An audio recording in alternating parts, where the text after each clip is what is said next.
Hey everybody, this is my 125 gallon tank, and we're going to get a brief look at my Tenopoma before he drifts away and hides in the bushes. Of course, we're not going to be able to see it for all the glare anyway. The video today is not going to be about what's going on inside the tank, but rather what's going on outside the tank. For those of you who follow along, you'll know that recently I had a leaking sun filter, and it wound up getting my aquarium stand wet again. And it is an aquarium stand that is made out of that MDF or particle board, whatever you want to call it. And I'm starting to see some indications that we're getting some swelling and a little bit of loss of integrity down on some of the lower portions of it, and it's beginning to concern me. And I was thinking about trying to figure out some way to move the tank over onto some temporary stand, and then I could build some other stand and so on and so forth. And I pride myself on trying to come up with simple solutions for everyday problems. And in this case, I'm a little embarrassed to say this never even crossed my mind, but thanks to a few of my viewers who suggested a very simple fix to the problem, I was able to get that taken care of today. So all I did was buy some 2x4s, cut them to length. I had to notch them to fit. But we now have a 2x4 on each corner. You can kind of see the one in the back there. And if you look at the base of the particle board, you can see what I mean by that split. We've got it there. We've got it here. So I also think I'm going to get some 1x6 pieces and put them in here against the wall on either side, so I'll still have room for my filter here. I'm getting a new filter, that's why this is still just sitting out. This is the one that was leaking. It was my fault, not the filter's fault, so the filter's fine. It's just rattling and noisy, and I need to replace the trays anyway, so I'm just going to get a new filter. Buying all the replacement parts will cost me as much as just buying a new filter, so I'm not going to worry too much about that. I may also put one 2x6 across the back. That would still allow me room to go past it and get the hoses and, plug and everything out, but it would also give me a little bit of support this way in addition to here and here.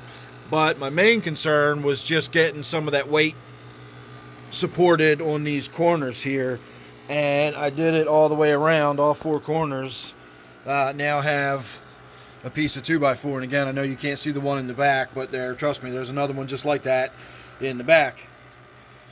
And they're not really supporting the tank entirely, but to get them in there, I did have to sort of position them and then take a rubber mallet and knock them into place so they are firmly under there, and there is some pressure is already pushing down on them. So that's all I was really worried about. I don't think this stand is in any danger of imminent collapse. I don't think it's, any day now. This MDF particle board stuff is a lot stronger than most people give it credit for. It really is. I know it seems like cheap junk, but if it was cheap junk, they wouldn't, make it to hold a 1,000-pound aquarium. And it's been holding it up for years and years fine. And that little bit of deterioration at the bottom, really, honestly, is not that much to worry about. But once it gets started, it's going to be much more apt to soak up more moisture and so on and so forth. So now that I've got those little sort of backups, I'll be able to sleep easier at night. The next thing I'm going to want to do is the exact same thing, because this is the exact same tank on the exact same stand.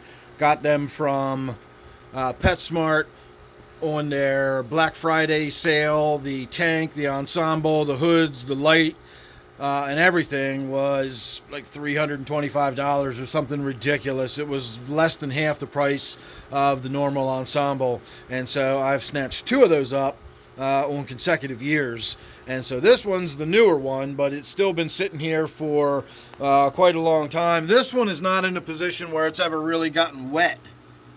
And you can see the bottom looks just fine all the way around.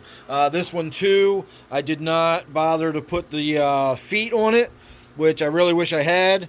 It's just sitting on the floor, so if any water does get on the floor, it's going to get right on this, stand as well. So rather than wait for that to happen, now that little quick fix of knocking a couple of 4x, or 2x4s under there, I know that's an easy option, easy solution. I'm going to go ahead and do that to this tank as well.